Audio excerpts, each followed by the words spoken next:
तनिकी राख तू जवनिया के सुधार चिरई तनिकी राख तू जवनिया के सुधार चिरई हे सुधार चिरई हे सुधार चिरई हे सुधार चिरई तनिकी राख तू जवनिया के सुधार चिरई तनिकी जवनिया के सुधार चिरई। पहली बात हमें ये ना अच्छा लगा, हम देखा वीडियो चालू वहां बोली था आधा जनी वहां से बनवा तो आधा जनी यहाँ बाटू तो चेकरे कैमरा में के आए के ना सबके कैमरा में सबका आई बहुत जरूरी बा बिना मतलब जगह बिना फेस वैल्यू जाए कोनो दिक्कत मत बिना बना सब से दिया बात कि जब से आइलू हमारे घरवा धइलू गाना पे दिया जब से आइलू हमारे घरवा धइलू गाना पे दिया जब से आइलू हमारे घरवा धइलू गाना पे दिया जब से आइलू हमारे घरवा धइलू गाना पे दिया व्याकुल कइले रू तू हमारो परान चिरई व्याकुल कइले रू तू हमारो परान चिरई हे परान चिरई हे परान चिरई हे परान चिरई व्याकुल कइले रू तू हमारो परान चिरई व्याकुल कइले रू तू हमारो परान चिरई कंगन कलकत्ता से मंगावलू हरवा लखनऊ से मंगावलू कंगन कलकत्ता से मंगावलू हरवा लखनऊ से मंगावलू पायल पटना से मंगावलू तू धार चिरई पायल पटना से मंगावलू तू धार चिरई व्याकुल कइले रू तू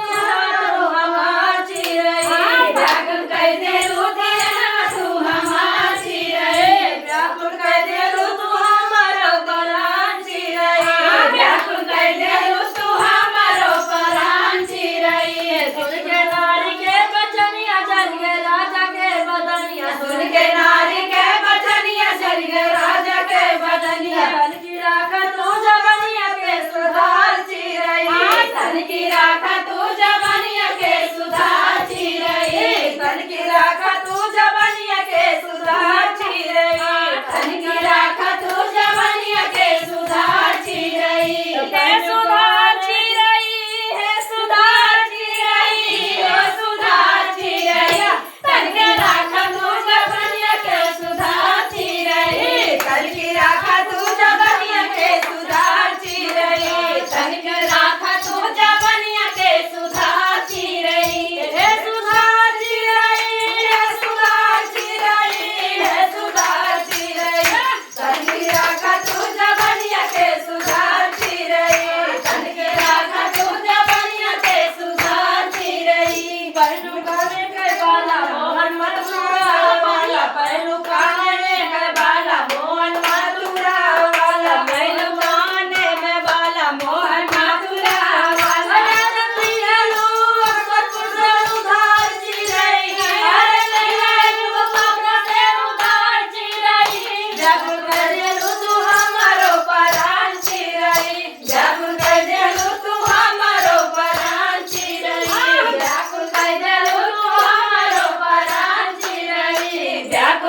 गीता बंद करा